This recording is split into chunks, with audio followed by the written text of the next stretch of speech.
Assalamu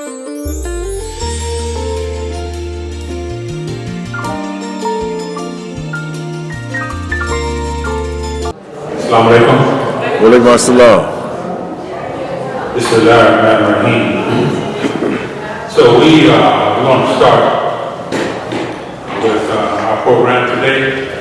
You know that the chairs are sitting to the side, and we thought that we would use the floor, but it's like we're going to utilize the chairs. So if it's not too inconvenient, if you like, we can move the chairs over to the middle. So, There you go. so Bismillahirrahmanirrahim. Alhamdulillah. That's good. God name must have been a factor. Alhamdulillah. Praise for God, it's for Allah, the Lord of all, the system of knowledge. I witness that there is no God but Allah, and that Muhammad is his messenger. So again, welcome to our inaugural celebration, Masjid Islamic Center in Los Angeles, California. We began our celebration with the Jummah prayer Friday. We had a meeting or program with the public officials yesterday, and we had a dinner last night. And today we want to conclude our celebration with Taleem. And the Taleem, for those who are not familiar with this term, it's a public lecture. Different from Jummah, where the speaker speaks to mainly Muslim audience. Taleem is open to the public, where we share what Muslims believe, what Islam is, and what Muslims believe. So this is why we're here today. We're going to hear from different imams from across the country who have worked in their respective areas to build their communities, to establish Muslim community life in their cities, in their locales, to be an influence on in their environments. We're going to hear from imams that go back many years. So they are fit and qualified to share with us their experience. Just to give you an idea, I'm not going to speak long, just 2 minutes. Just to give you an idea of where you are today at this moment. You know, Martin Luther King, he came to LA in 1961 and spoke at a freedom rally, a freedom march, in the Exposition Park area near USC. Malcolm X in 1962 came to LA to speak on an incident between the members of the Nation of Islam and the LAPD. 1971, Imam Abdul Karim Hassan arrived in LA and led the community through a transformation and evolution with Imam Muhammad that landed us here today at 4016 South Central Avenue. So we're sitting at the intersection of passive resistance, Martin Luther King Boulevard, revolution, Malcolm X way, and evolution, Imam Abdul Karim Hassan Square, where we are realizing, seeing, and experiencing freedom, justice, and equality. So we're going to begin with our first speaker. And each speaker will be given 5 minutes, inshallah. So we can end on time to make Asr prayer at approximately 2:30. So we begin first with Imam Abdul Hafiz of Masjid al-Sharif, Long Beach, California. Please, sir. Allahu Akbar. Assalamu alaikum wa rahmatullahi wa barakatuh. Peace and blessings to each of you. The salutations of God on Prophet Muhammad and all of the beloved prophets of God. Islam, as the Prophet is described, is to believe or to submit, to accept La ilaha illallah, that there is no God except God, and that Muhammad is his messenger. When we accept that Muhammad, because peace and blessings be upon him, is his messenger, we also include all of the messengers that God has sent to humanity, beginning with our beloved father, Adam. After the Prophet ﷺ says that Islam begins with the declaration, the acceptance of there being no God other than God without any associates and any partners, and with Muhammad being the messenger, and then the establishing of prayer, the salah. When we establish the salah, which is glorifying God, praising God, restoring the gratitude that we as human beings have towards God, we pray as the Prophet has taught us how to pray. And this is done 5 times a day at a minimum. And again, there are additional prayers. But this is to establish our relationship after we say we believe in God and we believe in his messenger. And then we show that belief with an action, which is to establish prayer in our lives. And then to give the zakat, which is a part of that which one retains from their substance, their wealth. 2.5% of this is given once a year, again, as to purify the other parts of your wealth or your properties. To establish the fasting. You know, Muslims are part of our belief, part of our acceptance of La ilaha illallah, is also the acceptance that fasting is prescribed to us as it was prescribed to those who came before. And then to make the pilgrimage to the sacred house. Those who can be able to facilitate that. Facilitate it through their ability to pay the economic price, to pay the physical price of the journey, because it is a journey. It's not a vacation, it's a journey. But it is something that is obligated upon all mankind, but now it is more obligatory on the Muslim, at least once in their lifetime, to fulfill this obligation. These are the basic tenets of what it is to be a Muslim, and what it is in Islam, what it is called for. We are so grateful that God Almighty has blessed us in this moment to be a part of the witnessing of this magnificent Church of Jesus facility, the house of God, in our lifetime, through the work of our beloved Imam Abdul Kareem and all of the community members who came together to establish a place of worship for God in this community, a place where people can come and find safety and security in all means and all mechanisms and ways. This is such a tribute, and again, we're witnessing this reality in this moment.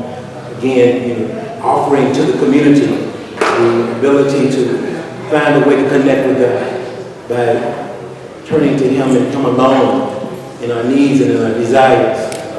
Learning how to be able to navigate the difficulties in our lives through prayer. But we know that God tells us, "Asta'inu bi-sabri wa-salah," to be able to go through challenges and difficulties through patience and prayer.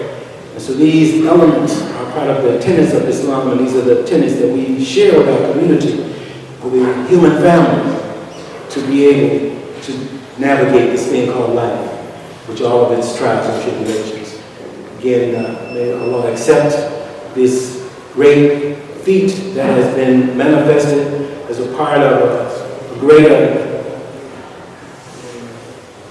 program, as far as the school has been completed, the Masjid is completed, and moving forward with the next phase with the community center that will bless us to fulfill all of these visions and goals and aspirations of the community. Assalamu alaikum. Alaikum assalam. So, thank you, Imam Hafiz, for your words and sharing with us what you know to be true. I want to acknowledge some imams here that are travel here to be with us and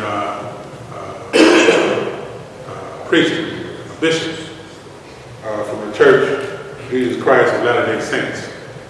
He is Bishop Steve Gilliland. He's right here. Thank you, sir. He and his wife, they attend all of our events. And they've always been very, very supportive. And every year we get an Ed Mubarak card from them. Allahu Akbar. So also, Imam Wali Fardan, he's here. Acknowledge him. He's in Texas now, but he's originally from San Diego, Mexico. Imam Hatim Sharif, Masjid Bilal Ibn Rabah in Los Angeles, California. Imam Fatim Saifullah, that's the board, Las Vegas, Nevada. I say Los Angeles because we kind of grew up in the same area in Los Angeles. Kind of came into religion in similar ways. Imam Taleem Abdullah, Islamic Development Center, where he works with Imam Amin in Moreno Valley. We have Imam Farouk.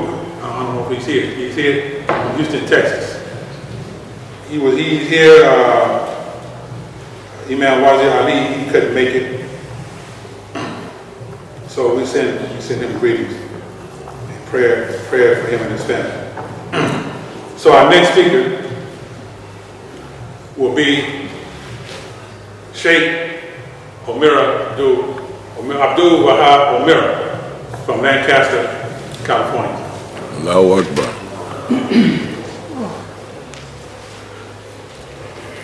Assalamu alaikum. Alaikum assalam. I would like to hear a better response. Assalamu alaikum. Alaikum assalam. There you go. Bismillahir Rahmanir Rahim. Salatu wassalamu ala Sayyidina Muhammadin wa ala alihi wa sahbihi ajma'in.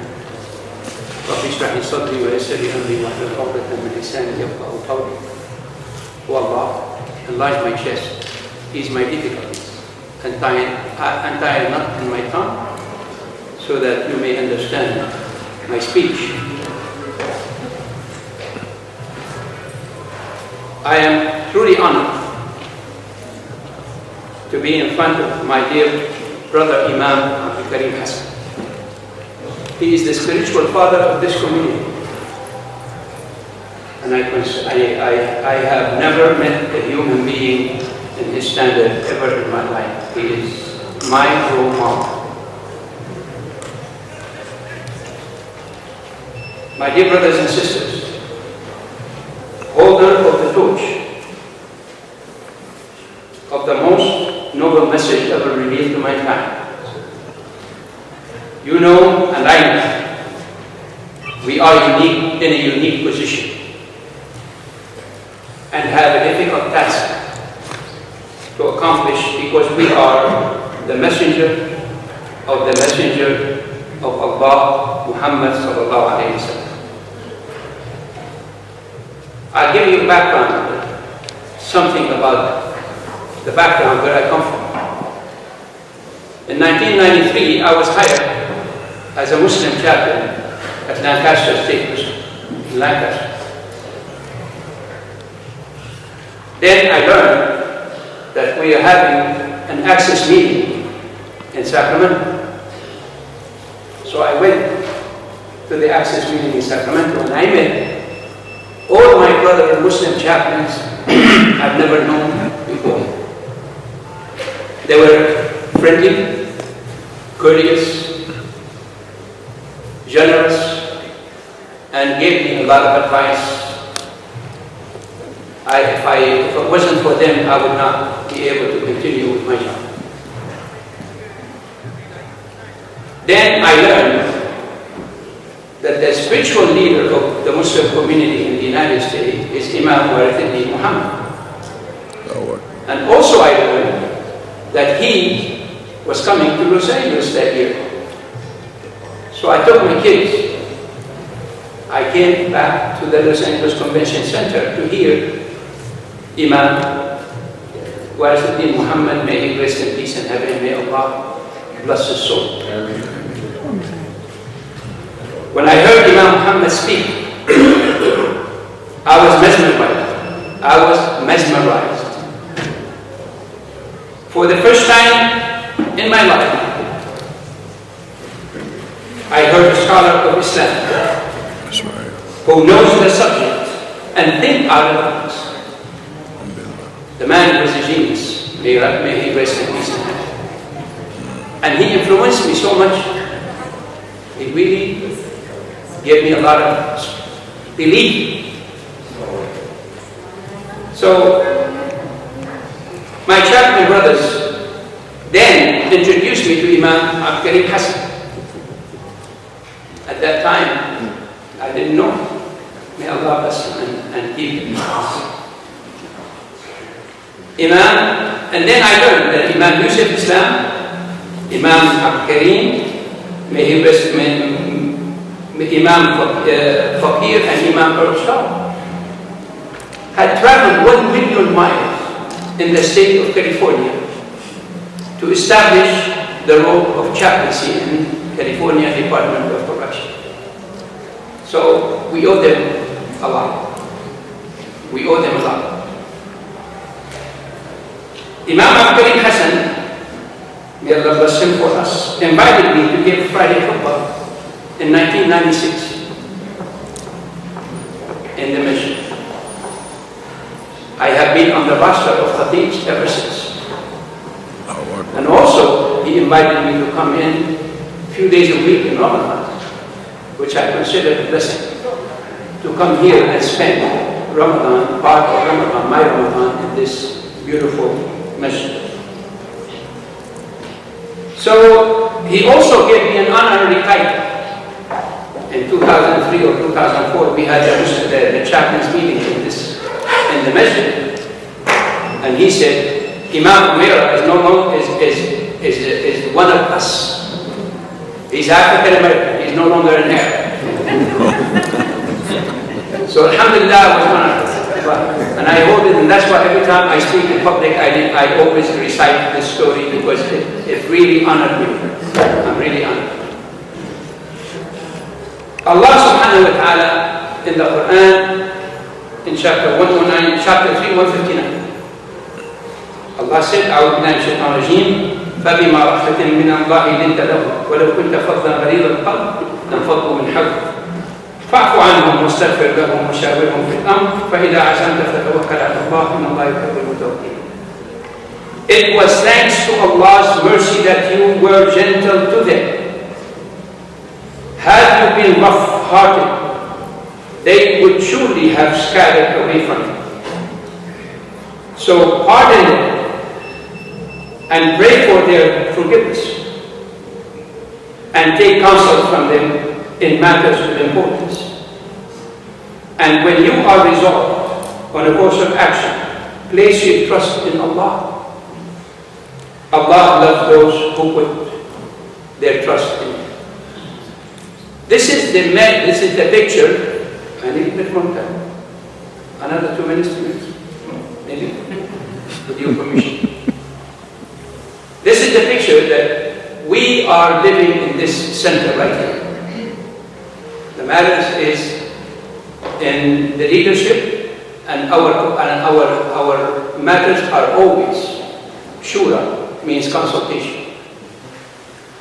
The Quran, my dear brothers and sisters, is revealed from the living Lord to the living, not to the dead. And I want to ask you myself, read the Quran as if it was revealed unto you. Don't read it in the eyes of the dead. They're gone. So therefore, When Allah subhanahu wa ta'ala says, say, qul, He's not talking to the dead, He's talking to you and me. We say, qul huwallahu ahad. Is He talking to you? What? Say, He's Allah, the one and only. He's talking to Allah. He's talking to us, to you and me. So we should take that to heart. And Allah subhanahu wa ta'ala also teaches us to forgive one another, to pardon one another.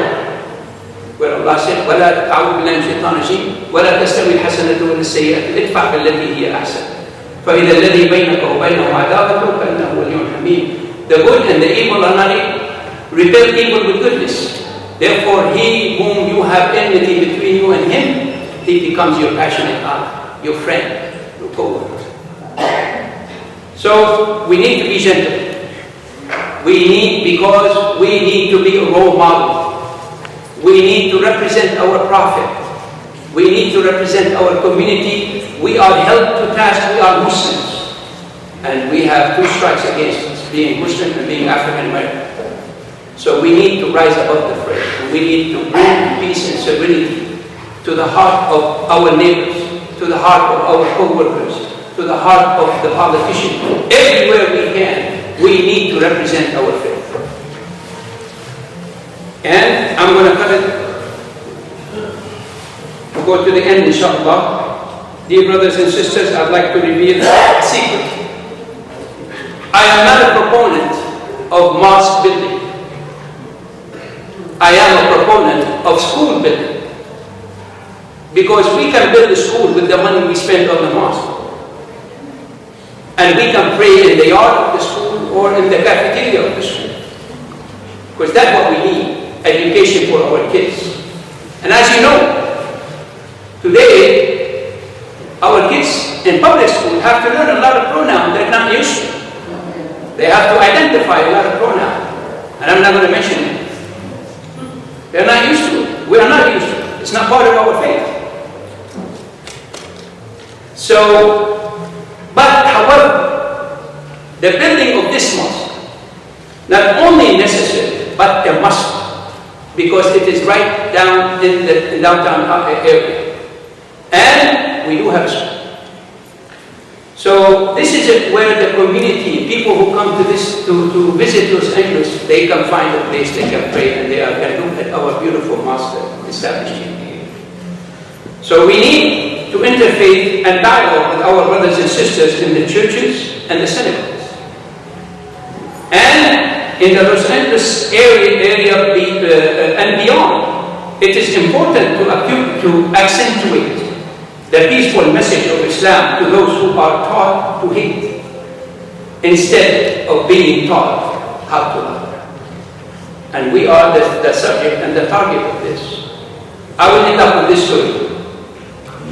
Dr. Mayer Hathout came to our mosque in Lancaster, and as soon as he sat down to teach, he said, this mosque is not going to be going for long. Why is it? He said, because I see people over 40 and children under 15. Where are the 40? Where are the 25 years old of our kids? Where is the 30-year-old? Where is the 18-year-old? We have control over the children under 15, and we are the one over 40. So if we want our masjid to last and to prosper, we need our kids here to come and lead us. We need to make sure that our kids are coming here, not outside on the street or going, I want to go and pray in the mosque. No, you need to bring your kids with you. You need to teach them. This is home for them. This is their home, the Lord's home. So my dear brothers, I hope I didn't talk too long. I know my time was 5 minutes, but probably I stretched it a little bit. Alhamdulillah. Second thing is, I'm going to be teaching a Quranic class here on Sundays. We will give you the time.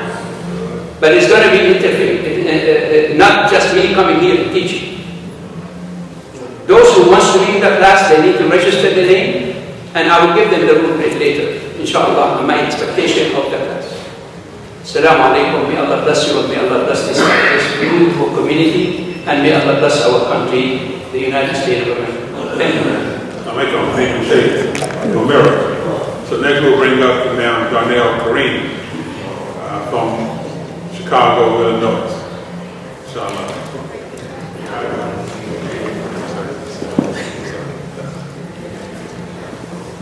Assalamu alaikum. Salam. Bismillahirrahmanirrahim. I'm so glad to be here. Thank Allah for our good brother, Imam A.K. Hassan, for his good works on the not old soldiers, but new soldiers. I feel really blessed to be at Masjid Bilal. Me and my wife, Glory Kareem, we are classmates of Imam Muhammad, you know, and we're the first graduates of our school at the University of Islam. And we also, when Elijah Muhammad had the vision that he wanted Quranic Arabic being taught to his people in America, called the original Nation of Islam. And that was before most of you were born, in 1948.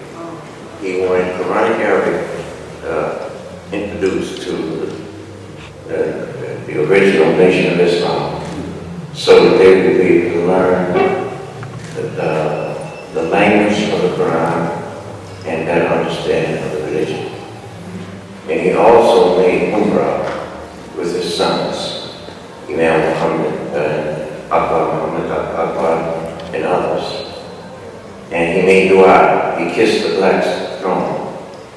And he said, I'm kissing this black stone like I'm kissing myself. And he says, I pray to God that my people become among the leaders in society. That was his prayer. And thank Allah that has happened to them. That's what we have learned to learn, and in many ways to lead.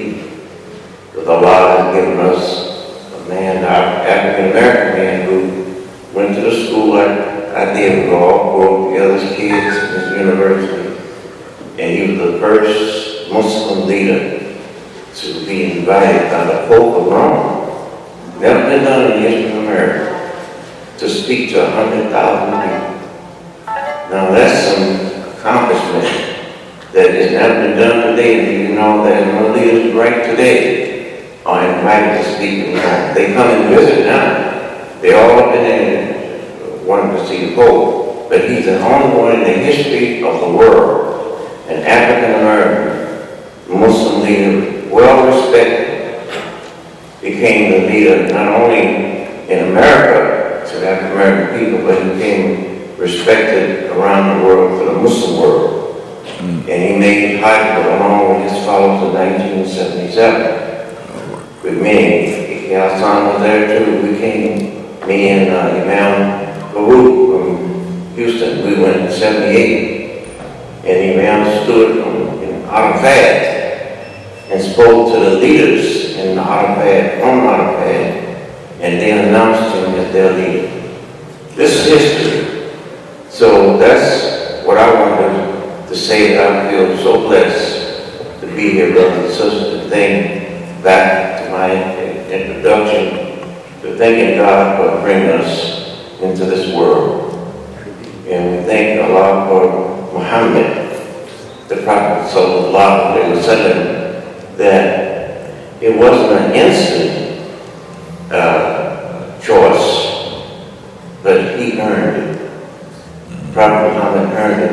And anyone who knows the history of Prophet Muhammad and his goodness and his kindness, it's a beautiful story, as you know, when he used to go to the cave of Hira, but now it's called the cave of enlightenment. It only became enlightenment when the Quran came. And this story is so beautiful, it'll touch your heart. The way the Prophet gave himself to Allah, because he wanted things to be right with people. And he created such when Allah revealed the Quran to the Prophet Muhammad, he came with a new language. He didn't reveal it in the Arabic language. He revealed it in Quranic Arabic. There's a difference in Quranic era. And this is the teachings of Imam Muhammad. It has given us new insight into the religion when we speak now, think a lot from our own minds. So there's much that I can say today on this blessed day to be in this beautiful mosque that was built from the ground up. And from our hands, and the help of our brothers from different parts of the Muslim world, you're more than welcome. We're all the same. We've learned the language of the Quran. What makes us so proud is that when you read the Quran, it has nothing to do with color. Even the language of the Quran, Allah does not address human beings in colors. يا أيها الذين آمنوا يا أيها الناس. And Allah says that He will come to a rescue of people that was once lost and lost it all. We did, the African American people, we lost it all and we put into slavery. And Allah rescues and He was a divine intervention with the W.D. Farad. He came and began to teach us a strange language, but it wasn't Islam. It was only to attract us to Islam one day.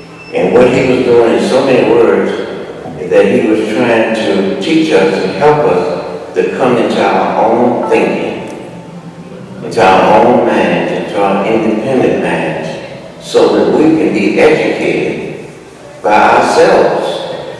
So Allah came to our rescue and it started in Sister Claire Muhammad's house with her 7 children. And Allah tells us in the Quran, brothers and sisters, it says the word is called يُحَذِّرُكُمُ اللَّهُ نَفْسَهُ. That's the key word. يُحَذِّرُكُمُ اللَّهُ نَفْسَهُ. Allah said that He's going to teach you Himself. So we are so grateful now in this day and time. There's so much to say, my dear brother, that isn't it wonderful you have your own mind. We have our own minds, and He says you are new people. New people means new thinking, new directions. And exactly. So now when we speak, we love to hear our educated brothers from different parts of the Muslim countries, King Abdulaziz, University and other places, King, wherever there's some good, like the ones that got to speaking. Wonderful people. But Allah has given us, brothers, a new method. We have our own thinking now. And we'd like to be of service to you. What can we do to help you? We enjoy you. We welcome you to teach us, to come in and teach us. But you have to know you come into a man already set. We just want to know a little more now. Because Allah tells us that He says, we say, Allahumma zidna ilman. Oh Allah, increase us in knowledge. That means that I don't have to stay with the same thinking all the time. He's telling me I have a right to go further. So my brothers and sisters from the different parts of the Muslim world, open up your mind and your heart, and we have something to tell you. We have something to say. And if Allah has given Imam Muhammad a better understanding or good understanding, you owe yourself that service to invite yourself that because why? The knowledge belongs to God. We own nothing. We come here with nothing, we're going to leave with nothing. So I am grateful to look here and feel blessed by God that my father came into what we call the regional nation because I was 4 years old. And I went to school, what we call the school, University of Islam, in the homes, started in homes. Muhammad, his siblings, we were around a round table. And we were sitting there, children 7, 8, 9 years old, learning Nothing about down USA. Nothing like that was happening. We was learning how to read and write. And Elijah Muhammad had that vision of learning the Quranic Arabic. It started a new whole world for us. Because Jamil, he had a technique of teaching Arabic. He taught us how to think in Arabic. So when he first began to teach us Arabic and write on the board, he never wrote English. It was all Arabic characters. So now when I'm looking at Arabic, I see English. It's like me reading English. I'm not an interpreter. We got some brothers here that's very efficient in Arabic. I just ran with so many ways, you know, man. Well, a lot of them, I've been knowing since he was a teenager. Good reciter. There's others in here, I don't avoid anyone in here, that they have a good knowledge of the Arabic language. So come in and join with us. We're all one. And see what we can learn from each other. So I don't need to be introduced to tell me about to say about what Islam is. I already know what Islam is. Do you know? You'd be surprised how many Muslims, they are good people, but you ask them basic questions. What is Islam? Where did it come from? What about Muslims and etc. We're all going to say, of course, there's peace, yes. But Islam was way before Quran came into existence. But when it came into existence, it was completed. So it was Islam, yes. And then Allah revealed to Prophet Muhammad Islam. This day I have perfected for you your religion and completed my favor on you. So the difference between the two words, akmaltu and akmaltu, completion, no, completed and finished. Akmaltu. In between that, Allah allowed you to be whatever you want to be, but He refers Islam as a complete way of life.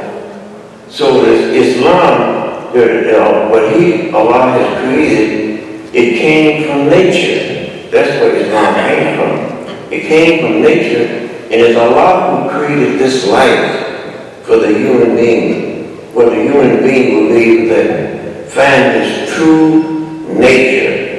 The needs that need for man to grow and develop, God has brought it from the earth, and He named it Islam, and etc. I can go further with it. And then He gave us a conscience called being.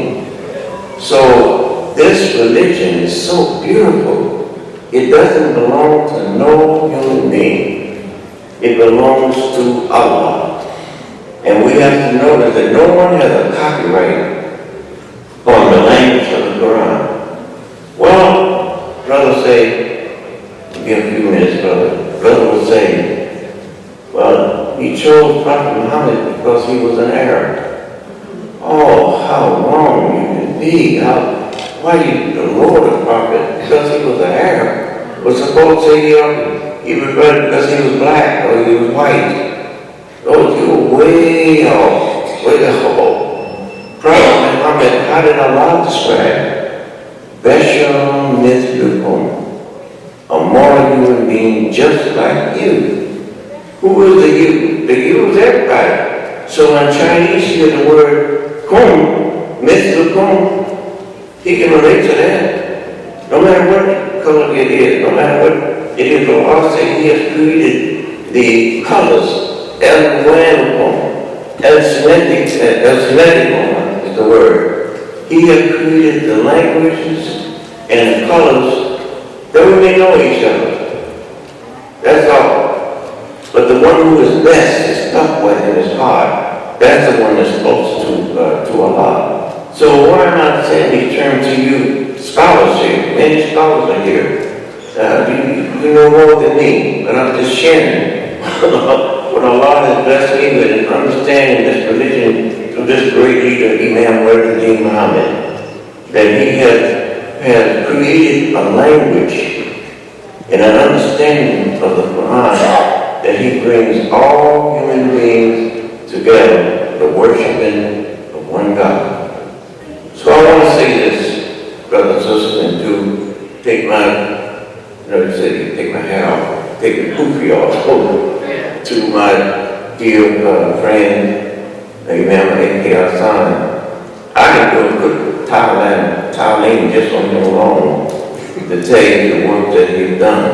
You know, he's older than me in age, but I got him. And really, I was here before he came, so he's older than me, but I love this guy. You know, I kid with him a lot, but I'm serious about it too. I take him seriously. That he has a great history, brothers and sisters, that you're following the right guy, the right brother. And only thing that we need to do when it's called to say for religion is sincerity. Is all the way down to being sincere to your common brother and learn to respect each other is how that we'll be able to grow. And no one is bigger than the other. We all learn, we all grow together, we all know together. But I want to say this in conclusion, what I want to say, I know I'm going to talk today, or say today, what's on my heart more than anything, whether I prepare a speech or whatever it might be. I pray to Allah that the Muslim communities really realize this religion is not black Muslims, not white Muslims. We are just people in different colors. And that let us not practice the religion in terms of our culture.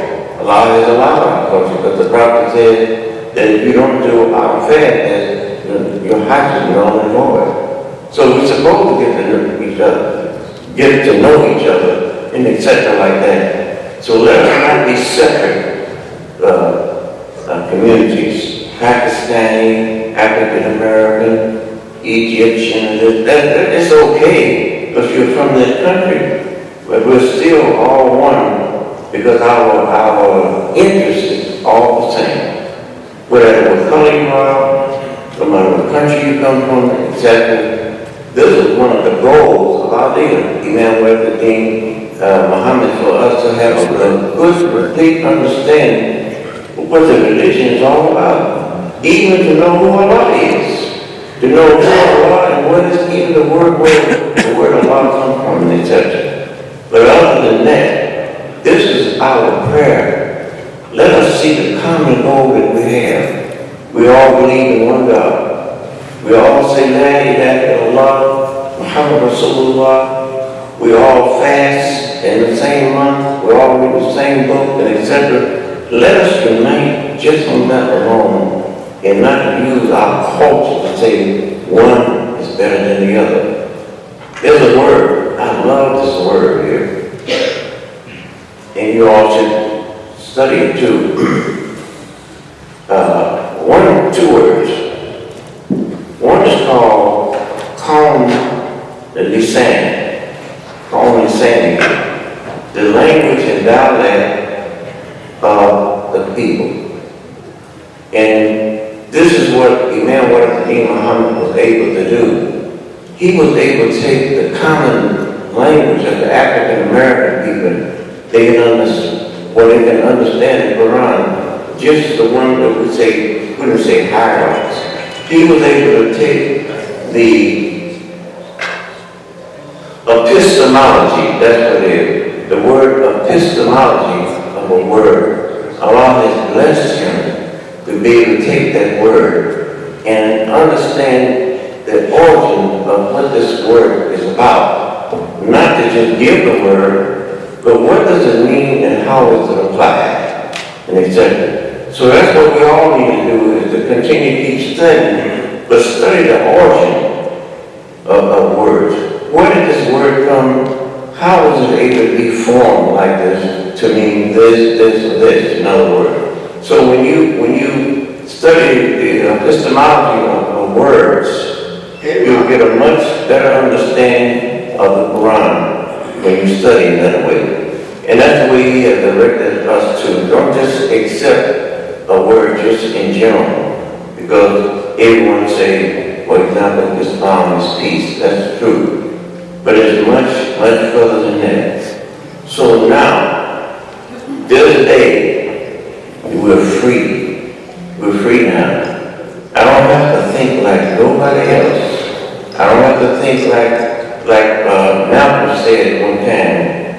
And he said, I'm worried about this African American brother. He is a leader, and he speaks so eloquent,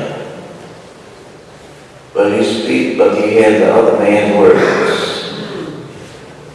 So you have to be speak from your own man, and to be able to think for yourself. Allah said, "For that." In never think and reflect, or think and reflect, improve your thinking and run your mind. And that's what Allah has done with us, brothers and sisters. We have a University of Islam, a Paramount School that was developed from someone's kitchen. Now look at us. If you can just take a tally of all of the children that went to the University of Islam and Paramount School, right here in Los Angeles, not in Chicago, they are in the world leading.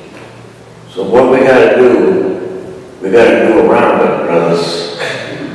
We got to get them, bring them back home.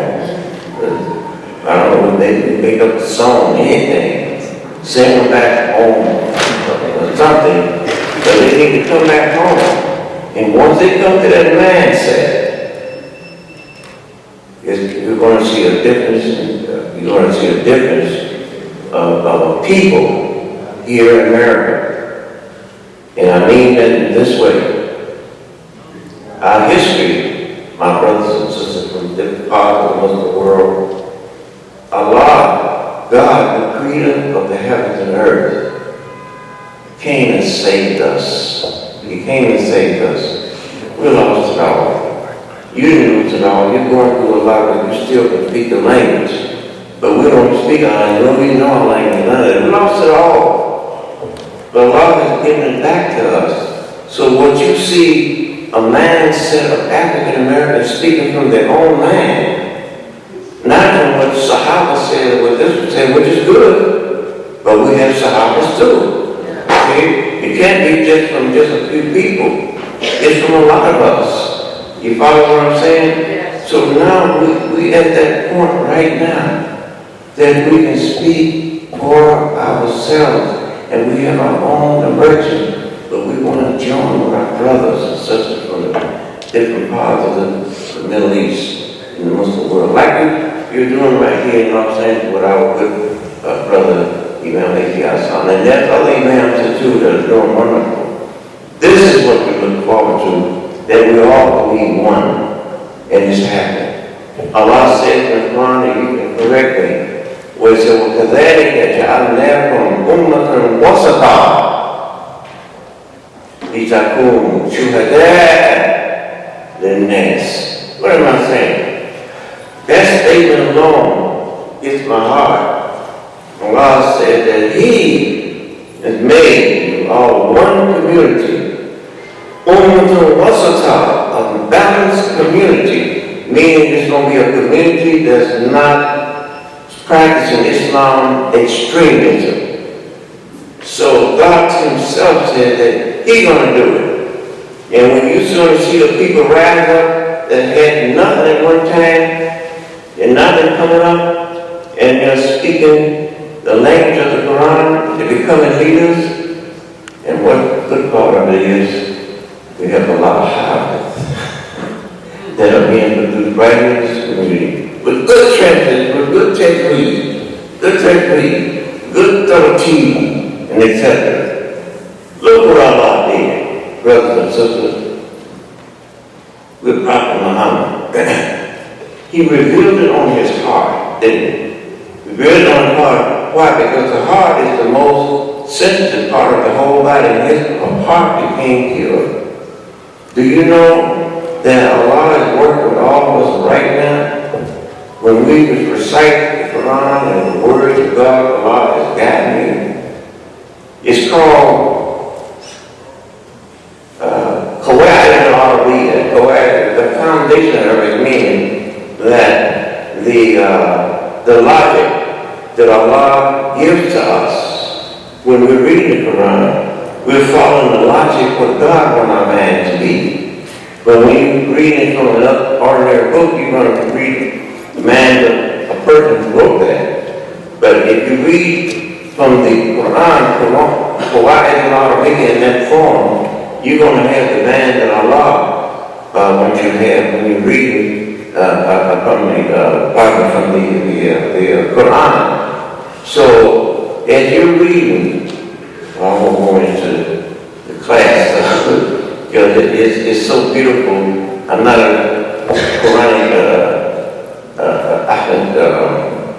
the teaching of the Tajweed of the Quran, but I can recite, but it's from the heart, so it might not be like Rushdie, which I was trained by. Did you know that? I was trained by Rushdie. He came to Chicago, and he up in Boston. So we go back a long way here, brothers and sisters, but I encourage you to do this more than any. Follow your own man. And don't be following the influences of the world. The influence of the world will take you in another direction. Allah is in charge of everything. Follow the guidance of God and ask Allah to help you to purify your intentions. We all ask that all the time. Purify intentions. And that we pray to Allah that one day that we will all see the enlightenment of this religion that was revealed through Muhammad, the last prophet, sallallahu alayhi wa sallam. And he completed it even with that word. When we say sallallahu alayhi wa sallam, we're speaking of all the prophets. Peace be upon all of them. But the Prophet Muhammad, he completed the alayhi salam. So we say sallallahu alayhi wa sallam. Allah has completed the prayers of all of the prophets, and he completed it in Muhammad, the last prophet. That's why he is known as he is known as Khatam al-Anbiya, right? Khatam al-Anbiya, finished. Everything that's needed for man to go and develop, Allah completed in Prophet Muhammad, and he became the model for the world. Thank you for your time, and next time I'll come here prepared for something. You prepared, you're all right with me. Tighten up a little bit, you're all right with me, brother. Thank you very much in a good way. Congratulations. So thank you, man, Dr. Taleem. So we're going to call up Imam Fahim Pasha. Fahim Shuaib. In Oakland, California.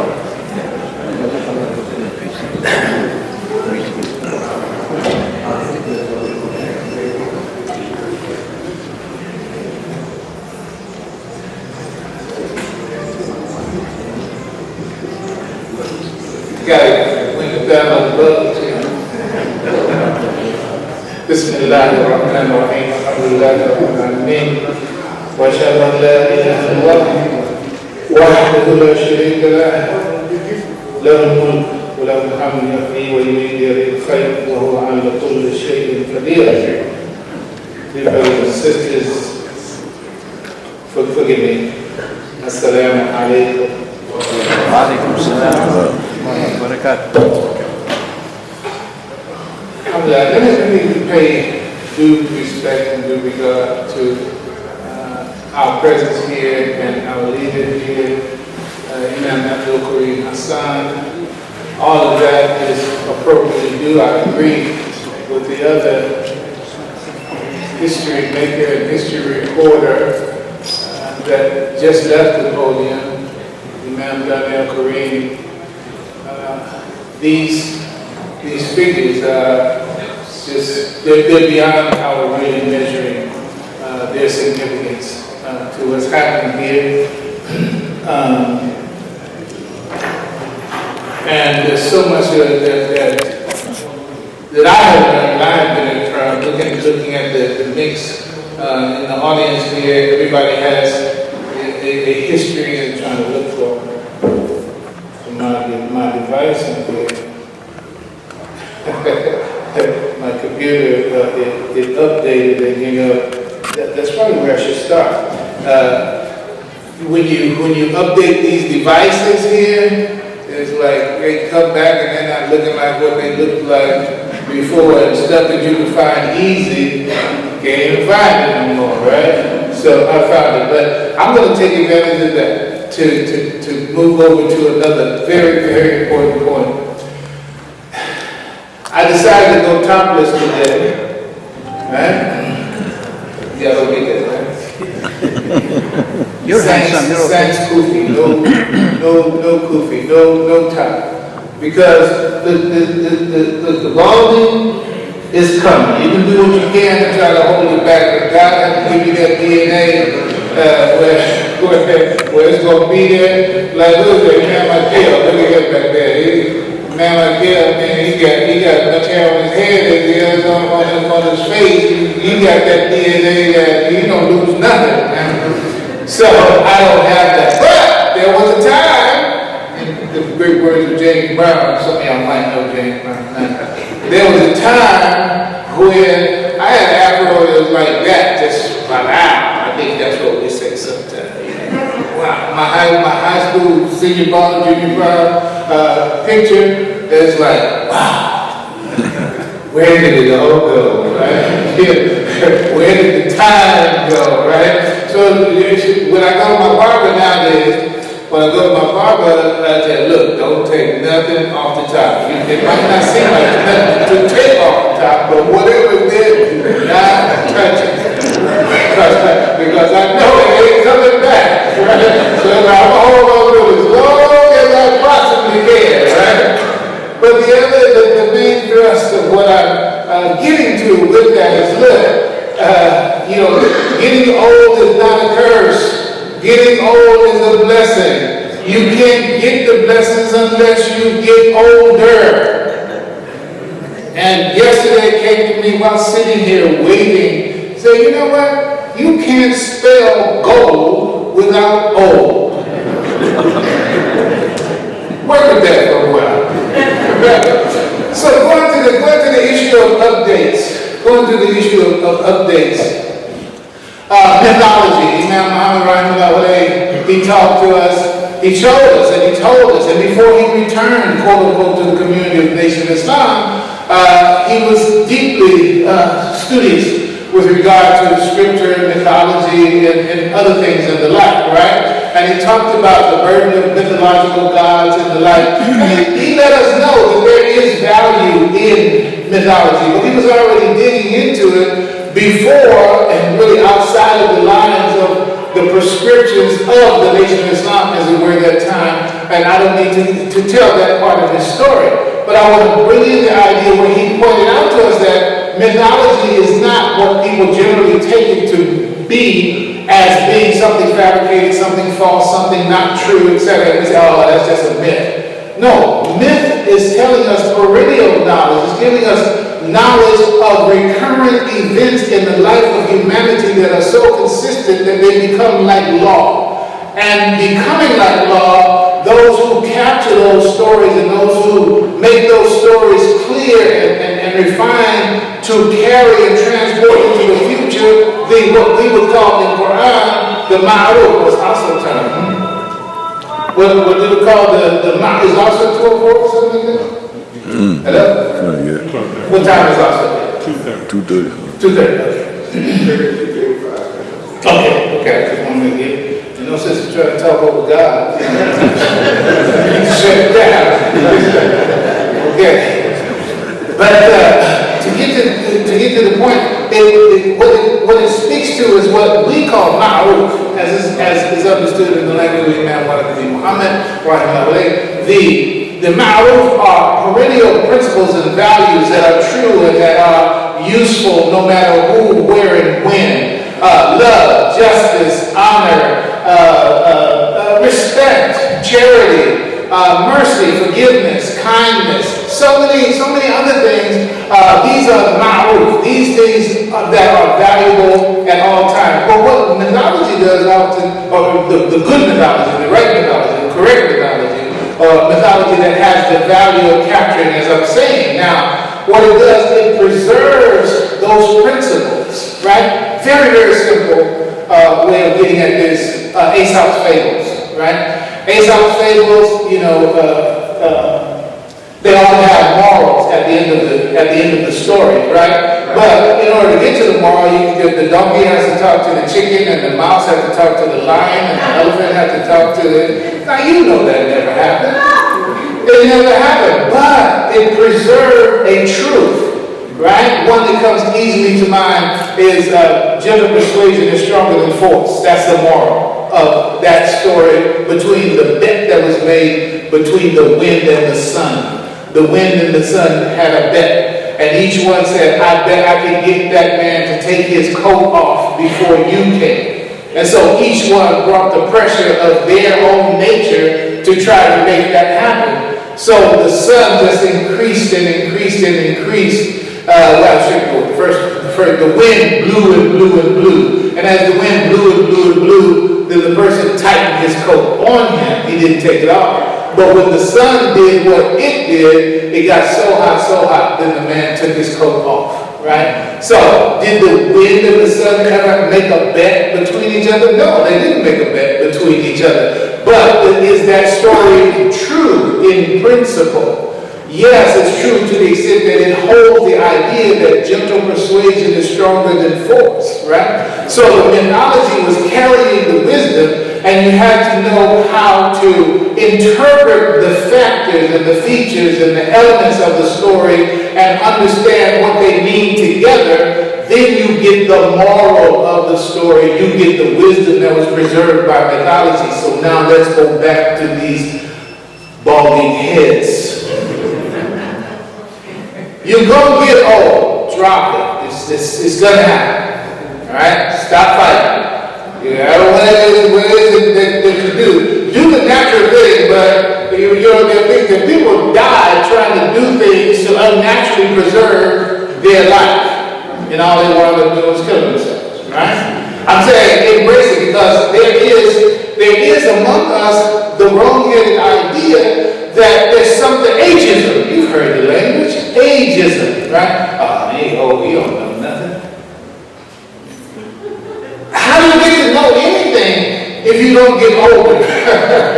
You have to get older, and it's that experience is the best teacher, right? Experience is the best teacher. Now, you have to embrace it, you have to learn from it, but I'm really trying to get to the idea of this nexus that has to happen between the identified old and the identified young.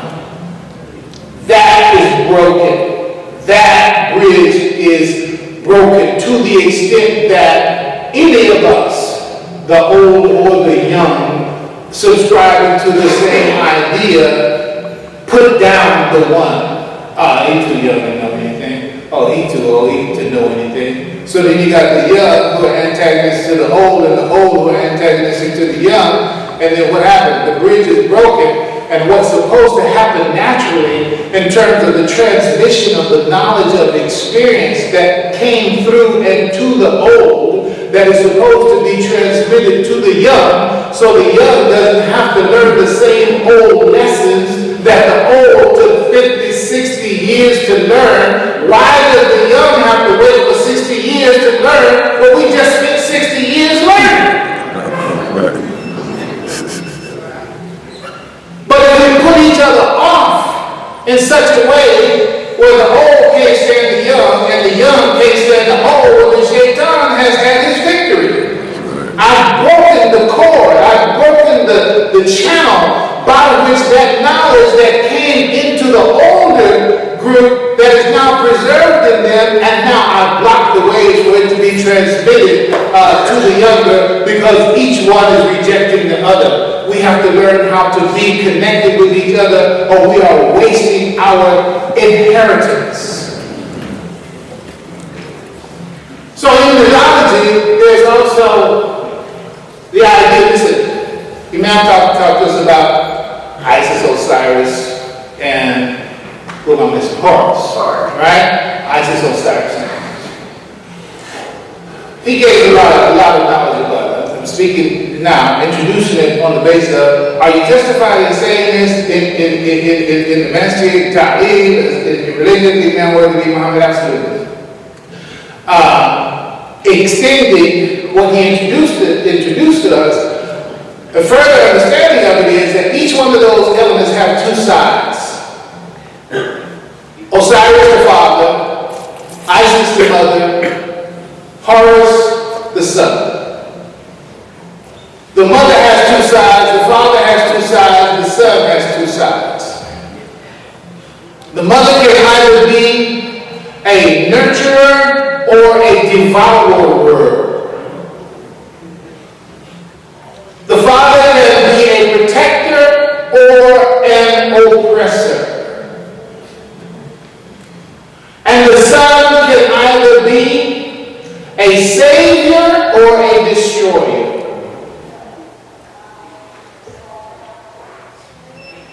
All of us psychologically,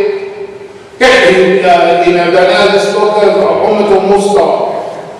And that extends to everything that we are about. There's balance. We have to have balance inside of ourselves. We have to have balance in our communities. We have to have balance in our families. We have to have balance everywhere. That's the goal. Okay, so going to an extreme from the father perspective, then the father can become an oppressor, where in his normal and his best stage and function, he would be a protector and a provider. Being a protector and a provider, that's the healthy father, right? But if the father loses that balance, that father can become an oppressor, all right?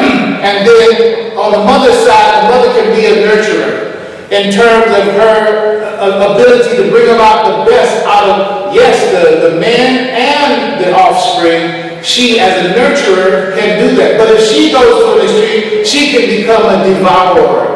Meaning, I think they call them helicopter mothers and different stuff like that. The point is that you don't allow your children to grow because you have them so surrounded, you don't allow them to make mistakes, you're afraid they're going to get bruises every step they take, etc. Those in those extremes, and I don't know nobody's business anymore. But the fact is that that's the way that it can happen. She can become a devourer. And so the potential in the boy and the potential in the girl never really comes to realization because of the overpowering effect of that side of the mother. So the point is, there are some times that the father has to be more controlling than protecting. There are some times that the mother has to be more encompassing than quote unquote encouraging or nurturing. Now to get to the child side of it, is that Horus was that character. When I say character, I just mean as an actor in a play or something, whatever. He can either be a hero or he can be a destroyer, right? And why? Because when things get off track in a society, and this applies when I speak of ma'ruf, it means it's happening perennially. It's happening all the time. It's happening century after century, age after age. Life is a series of repetitive events linked by a chain of recurring relationships. I'll say it again. Life, really think about this. Life is a series of repetitive events linked by a chain of recurrent relations. Allah is the one who creates and repeats. Why would not history be a repetitive event, a repetitive sequence? Why would it not be if Allah is not always telling us in His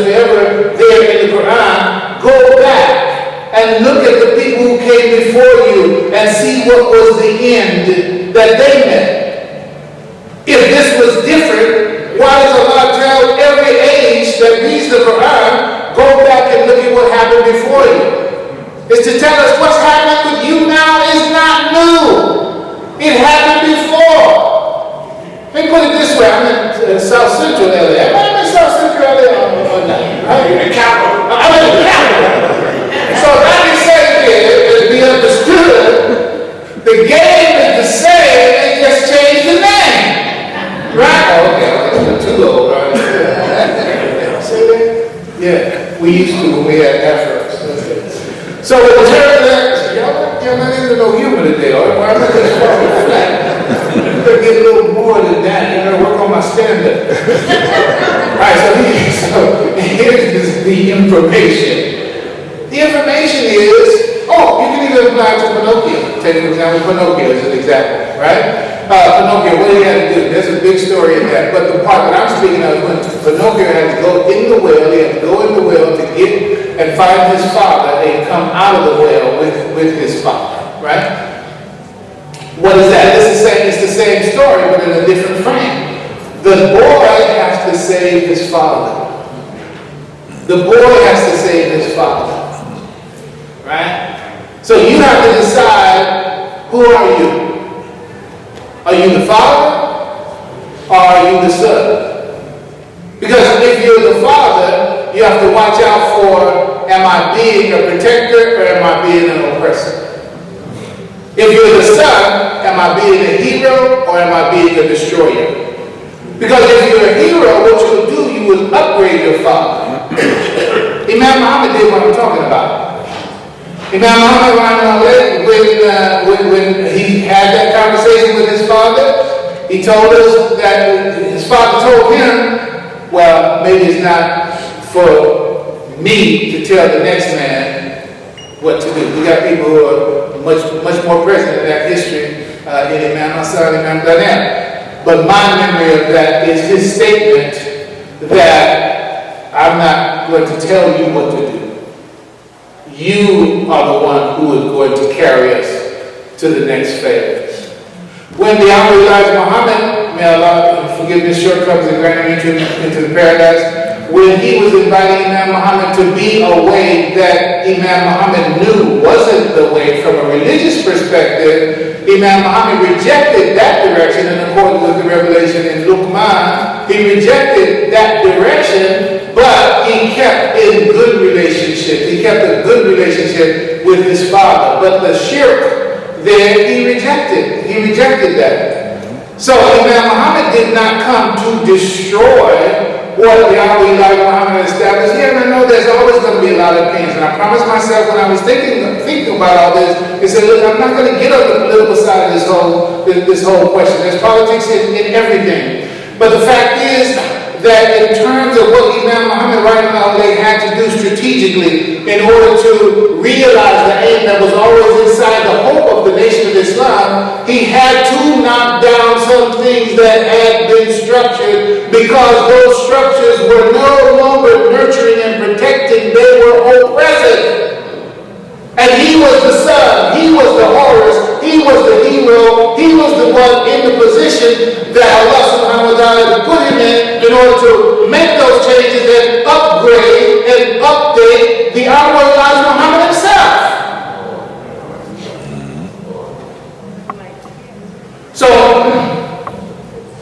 So I'm saying, in this time that we're in right now, let me tell you, anybody who's wondering, why are you talking so long? I've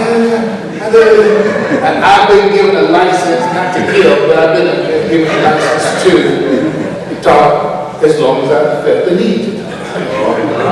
And I see both doors are open.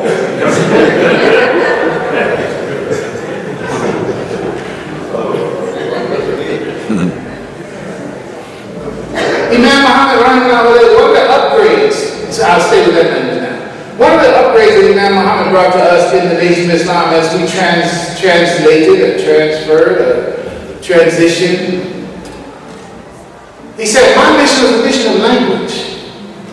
My mission was a mission of language. And I brought tools that hadn't been used before. It's so rich. I can give you philosophical names whose very philosophy is grounded in that. I know there's at least 3 or 4 people in the room, no disrespect to anyone, but I'm going to say Wittgenstein. Now, somebody who's studying quote-unquote philosophy and different things like that, is like, oh yeah, that is the language guy. And so if you didn't know before I said that, now you do. The idea is that Imam Muhammad's language, the language that he gave us, what it means, among other things, a different way of reasoning. Please be patient with me.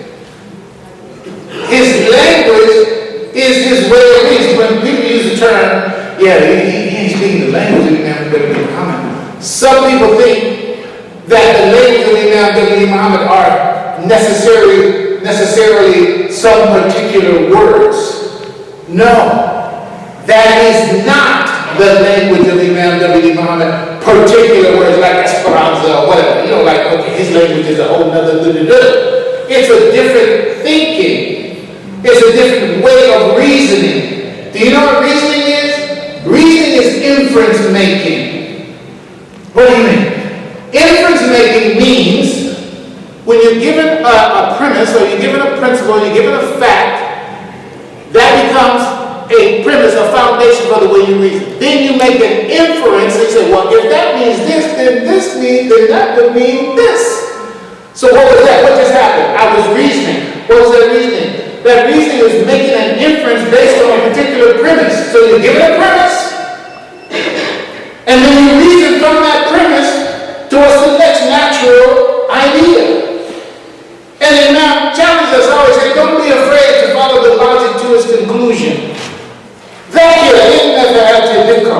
Think, meaning what? Know how to reason, learn how to reason, learn how to make inferences, know how to find the right premises for why you say and conclude and believe what you say and conclude and believe. What is it based on? So when the Imam said that he's given us a new language, he's given us a new way of reasoning. Now, what did he say? One of the things he said, we have to understand creation supported social logic.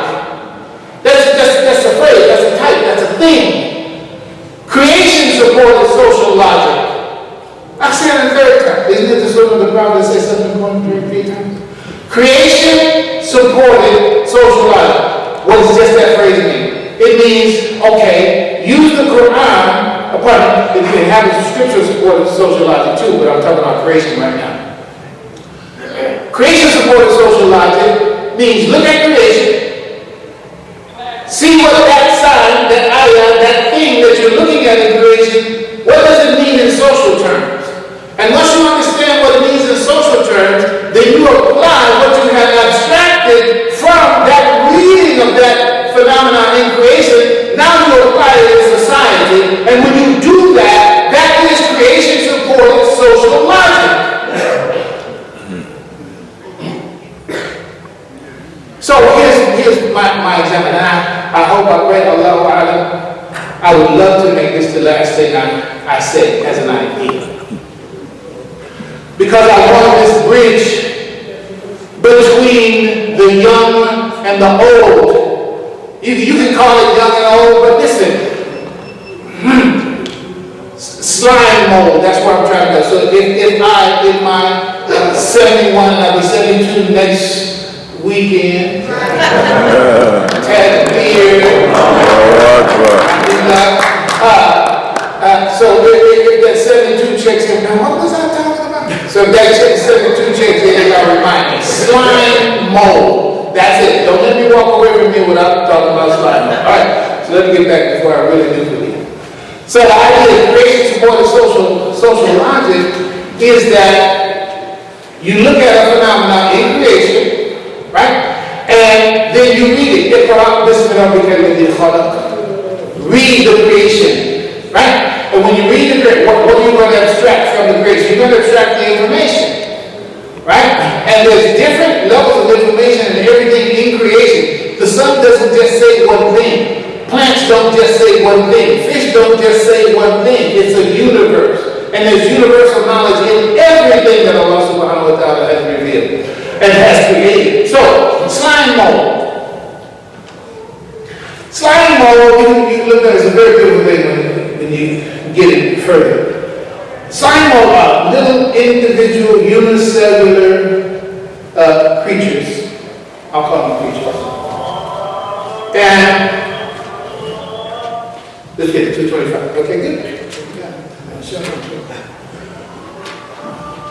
So they are very individual. They're just individuals. Seen under a microscope, they're just like amoebas, just like single cell creatures. Single cell creatures. Alright, so they all exist in a certain place, whatever location may be, and they eat, they move around, they exist, they have their activities, etc., etc. Not really paying attention per se to each other, but they are existing in the same milieu for whatever, because that's the nature of it. Alright, so they all eat and do what they do until the source of food begins to, how can you say, be so depleted. The source of food becomes so depleted that it reaches a level where if we stay here in this place at this time, we are all going to die. So I want us to also think about that. Because if you're in a certain way of being, a certain way of thinking, and that certain way of being and thinking is not sustainable, is not productive, is not useful, is not fertile, is not potent, it's not working.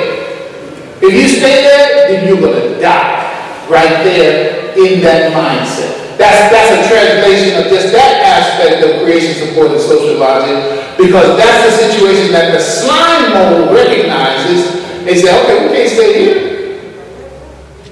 What happens is a chemical, it's called cyclic AMP, like AMP.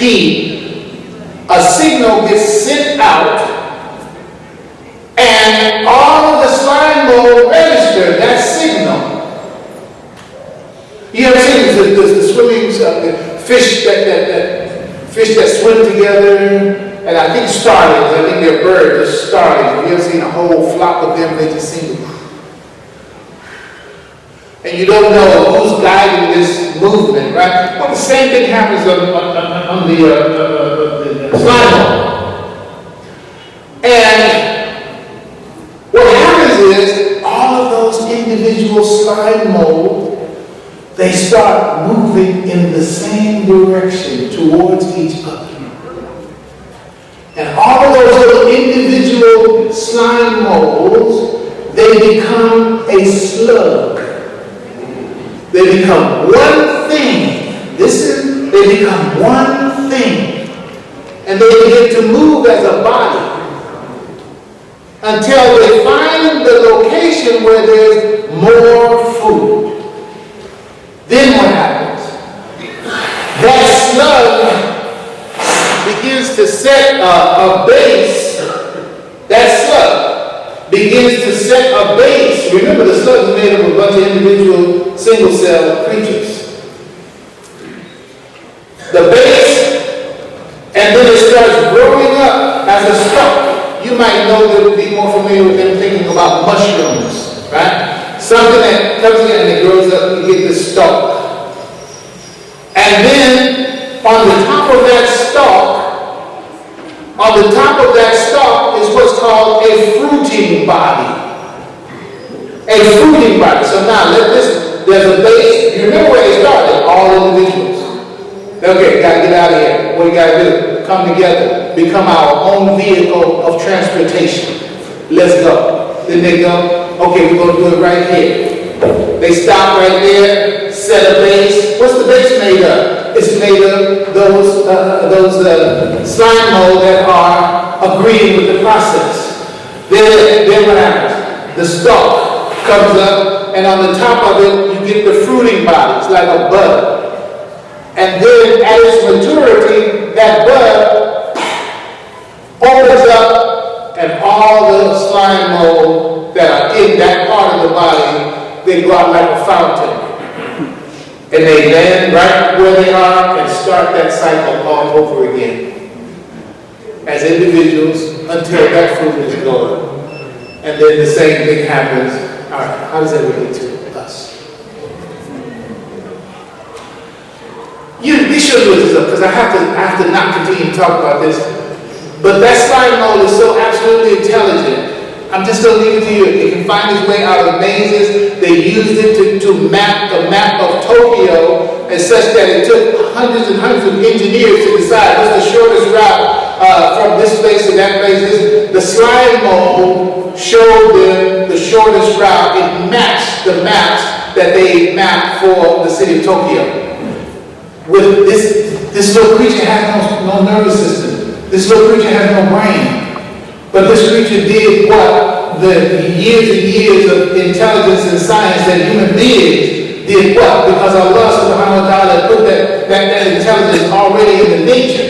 And so then He reveals this to us, and we're supposed to read it and say, are you as smart as a single cell creature? Are you as smart as a single cell creature? Because they know when it's time to come together. They know when it's time. No, woman, you are not the fruiting body. You are a part of the base. Your job is to just stay right there, and then everything that grows up from there is to support the next generation. No argument. If you're not willing to support the next generation, you're not operating upon the best intelligence. So I'm saying from that side, creation supported social logic says that where is the next generation? How am I supporting the next generation? Where is our future if it's not in those that come from us, And if we don't provide the base, the stalk, and the fruiting body, and the opening for them to express what they got from us, they are our DNA. They are our genes. They are an extension of us. Don't let your own hands contribute to your own destruction. But of course there's a balance that we don't have time to fully embrace.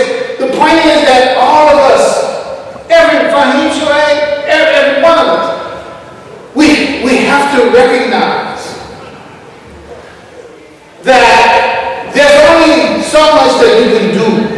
You've only been created to do so much. Allah gave it to you. I'm talking to everybody. Allah gave it to you to do what He created you to do. You're not going to die before Allah subhanahu wa ta'ala has used you for what He intends for you to do. I have to say, Imam Abdul Karim Hassan, Imam Daniel, these men are our history. I mean, I was thinking Fahim, you said you're going to be finished? Yeah, I told you I was going to be 72 next week too. Look, these men were, if we had statues, there should be an Abdul Karim Hassan statue. There should be a Daniel Karim statue. Come on, now it should be. But we don't do that. We don't have that. But look at how many other places. You got, the Hall of Fame this and the Hall of Fame that, and you got statues down at the sports centers and the like. People who have made unforgettable contributions to who we are, what we are, and where we came from, the path we trod. We have to honor these people. Let go of whatever's going on with you personally. The thing is bigger than all of us. And whatever we're doing is bigger than all of us. And what is happening with this particular inauguration, this particular location, it is so emblematic. It's such a sign of the miracle of God on these people who are deprived of their total humanity, and to come back to a time and a space and a way of being and thinking such that it was totally unexpected that the Negro would even survive the experimental clinic that the Imam calls it, the experimental clinic designed to cause us to dysfunction in the vital areas of our lives. This is an extension of that life that wasn't even supposed to survive, never meant to survive, never meant to be free. That was never in the plan. But Allah is the best plan. I thank you for your praises. Takbir! Takbir!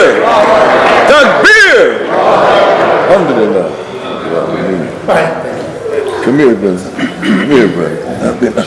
Alright, so this is time for prayer. So we will have to conclude this event today. We'll close out with our Fatiha, inshallah. Bismillahirrahmanirrahim.